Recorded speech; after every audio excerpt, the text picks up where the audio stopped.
Hey, everybody, and welcome to this episode of Talking with Coach Troy, where I talk to really interesting people about sport, business, life, all kinds of stuff like that.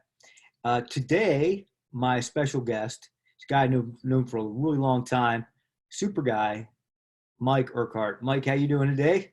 Hey Troy, how are you? I'm doing well, thank you. Yeah, good. So it's It's hot good. here. It's hot here in Tucson now, huh?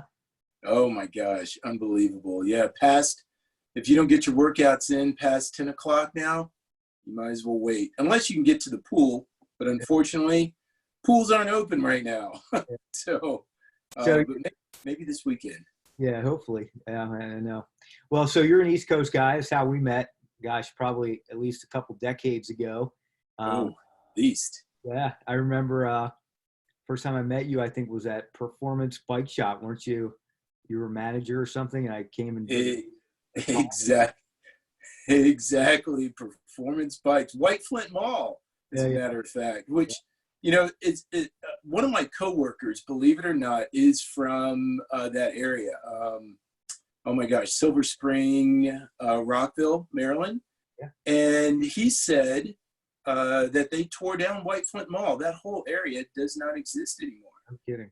But I think they had put something else in that place. He's not sure because he just knows it from when he was a little kid. Yeah. He had gone to White Flint Mall, but yeah, that whole area has changed. Well, let's talk about your sports background. So you've been doing triathlon for a really long time. Um, you are former military. You are an exercise physiologist. You've been in the coaching game for a long time. Tell us a little bit about your background.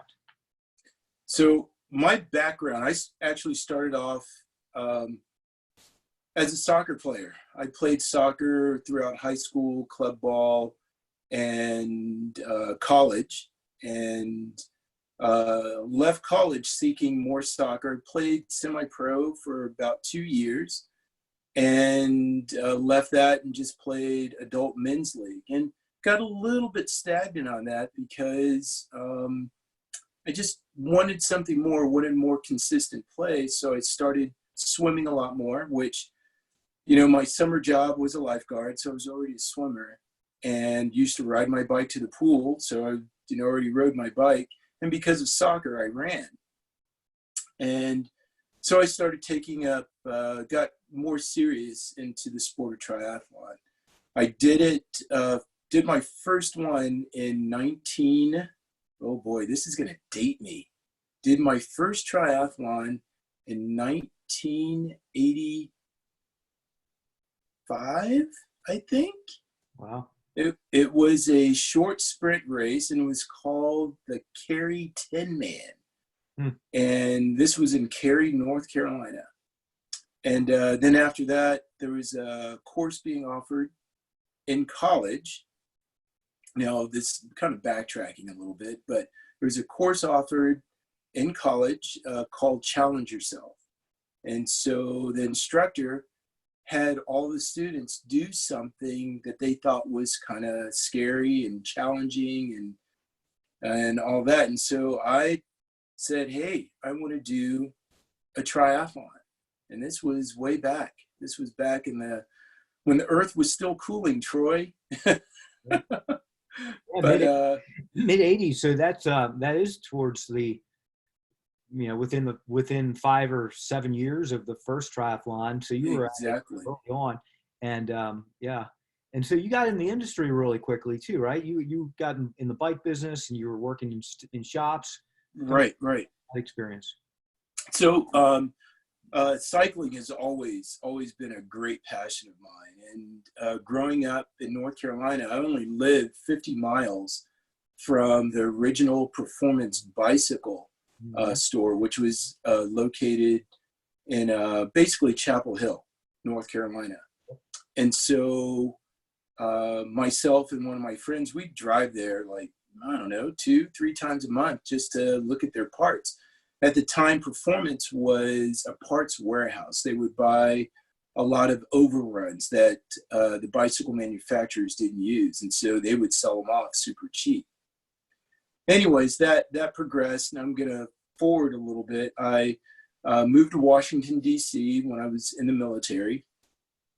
And one of my roommates, he was a civilian, he wasn't military, was part-time at Performance Bikes. And, you know, I moved into a house. It was now, don't get me wrong when I say group home, but it was a group home. There was 5 or 6 of us that lived in the same house. And he was like, Mike, oh my gosh, you should get a part-time job at Performance. And I said, you know what? I have the Army going on.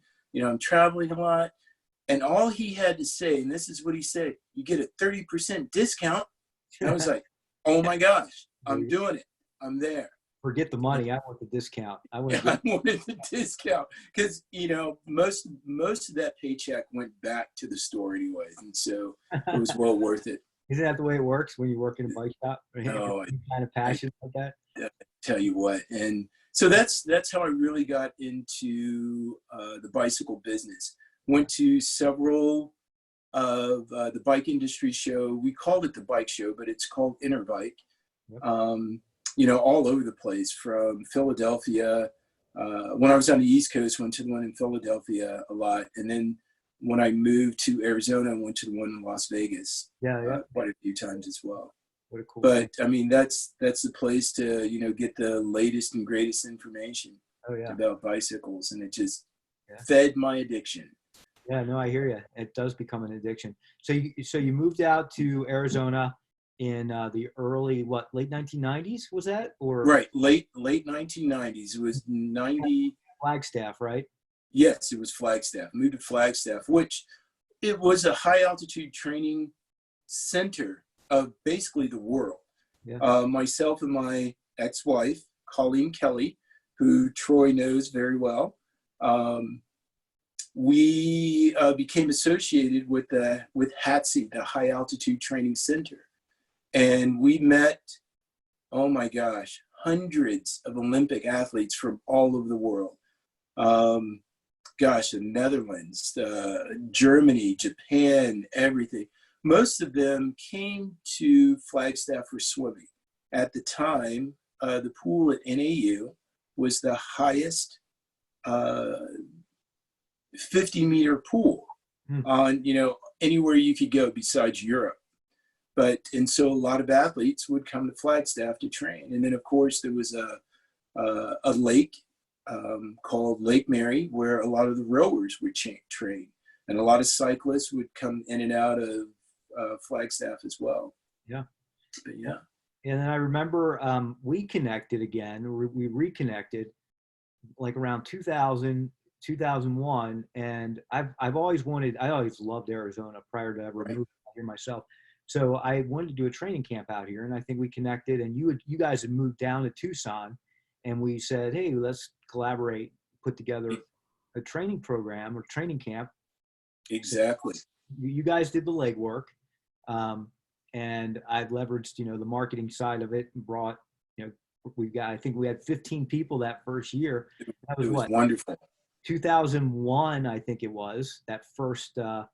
Training camp. And something really significant about the camps is that your son, yes, Ian, was just born, right? He was just born. I don't even think he was a year old yet. Yeah. And so it's been awesome because every year at camp, you know, Ian's gotten older, and, you know, as he was growing up, a young boy, and then, you know, every year we would have camp, and every year he would be part of the camp program, which started when he was born. I think that's so cool. Exactly. And and you know what, Troy, that's how I measure how long we've been doing camps. Because, you know, he's going to be 20 years old this year. Yeah. And so unfortunately, you know, I still hope we can get in a camp this year at some point. I don't know either.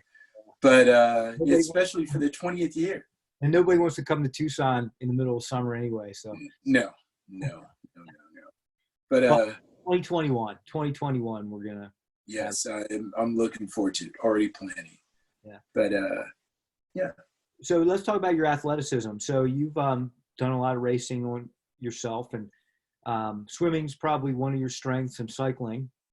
Is running a strength? I'm not sure. Running is a means to an end, especially in the sport of triathlon. It gets me to the finish line. And, you know, over the years, I've had ebbs and flow with running. But for some reason, it's one of it's one of the sports that I try to stay the most consistent in. And, you know, luckily for me, I've never had any injuries, no hips, no knees, no feet, no any problems, no Achilles, no plantar fasciitis, nothing like that. But when it comes to racing, when I get to the run, and it's probably a mental thing, I really need to talk to Troy a lot more about this, but it really is the means to an end. Because I enjoy the swim and the cycling so much, I typically put everything in that. Yeah. And by the time I get to the run, it's, you know, let's just get to the finish line. Let's meet some people. Let's say hi. Let's make a new friend on the race course. And let's take volunteers. To your defense, I mean, anybody who knows you knows that you look like, you know, you're built like a middle linebacker more so than a running type. So, you know, that could be that could be it too. That could be part of it. But anyway, that's neither here nor there. So Ironman, you've done a lot of Ironmans in your career. Is that your favorite distance? You know, it is, because, you know, the run is, you know, it's slow paced, it's slow go. And once again, it's that consistent, constant moving forward is the key to the run in Ironman. Yeah. And so I really have that part down. And the distance wise, it's, you know, I get to spend more time in the water, and I get to spend more time on my bike. Yeah. And, but yeah, Ironman, it's just, it is a celebration of this sport of triathlon. And that's what I really like about Ironman. Yeah, no, I agree with you. What about future plans for you race wise? Do you have anything once all the COVID-19 stuff settles and we're back into semi-normal living? What do you have on your calendar? Well, you know what? Ironically, and I say this with a big I, I was going to start racing again this year. Had really picked out a few races to do, and now got hit with this whole COVID thing. Most of those races have been canceled or postponed. Yeah. And so, yeah, I'm looking at 2021 again, and probably just trying to sign up for some of those same races. And, you know, all of those races are local here in Tucson. There's a great triathlon scene right here in Tucson. Great community of triathletes. Yeah. Well, and it's interesting. So talking about camp again, we've been doing the camps, and, you know, I talked to Spencer as well, and we've been doing these camps for years and years. And people come out to Tucson and they recognize how great the area is for training.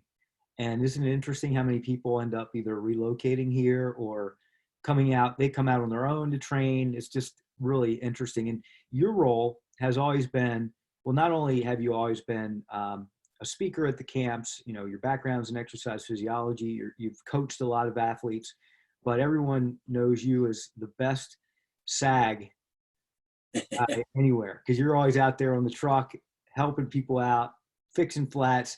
And I want to remind you, remember that one year we had like 30 flats? Do you remember that? I remember that. Oh, yes, I sure do. Yeah, for some reason, it was like right after a brief raid. And, you know, being in Arizona, now this is the other part of the story.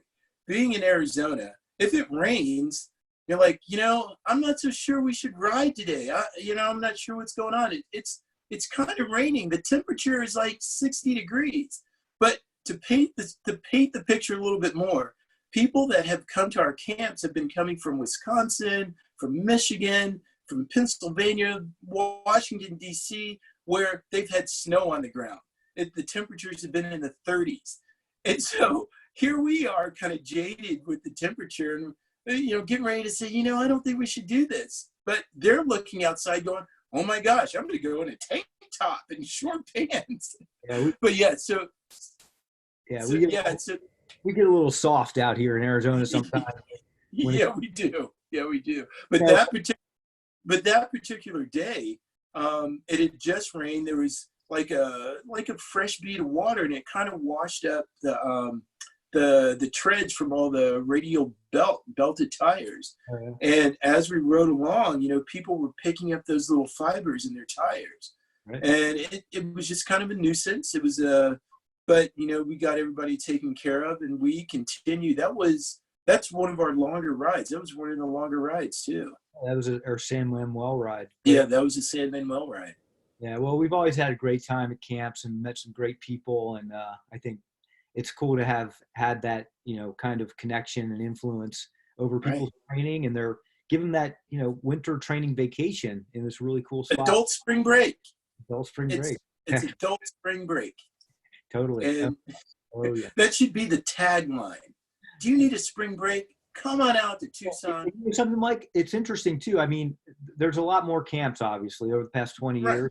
There's been a lot more camps, and I know there were camps prior to ours, but we definitely, it was, triathlon camps, we kind of helped create or formulate that concept this way. And yeah, so that's pretty cool. Well, thanks so much for jumping on and telling everybody your story. Certainly. Tell us really quickly, we have about another minute. What are you doing now, like professionally and everything? Tell us a little bit about what you're doing. So right now I'm an exercise physiologist working in the cardiac rehab department of a large hospital in Tucson called Tucson Medical Center. And we basically work out of 2 locations. We work out of the main hospital with our phase 1 patients. And those are patients that we see prior to and just after some sort of heart surgery. And then we also have an outpatient clinic, which we see our phase 2 and phase 3 patients. And these are patients that are rehabbing, whatever procedure they've had. And so we do evals, intakes, and assessments on these patients throughout their recovery. And we actually make some very good relationships with these patients. We see them, I would say most of these patients prior to their surgery, and then we follow them through another, 3 to 6 months post-surgery. And yeah, it's just a fantastic relationship that we have with this group of people. And the department itself, it's so widespread. We interact with all the departments within the hospital because you never know where our patients may be from or, what they originally came in for. And so, yeah, we do a lot of work around the hospital as well.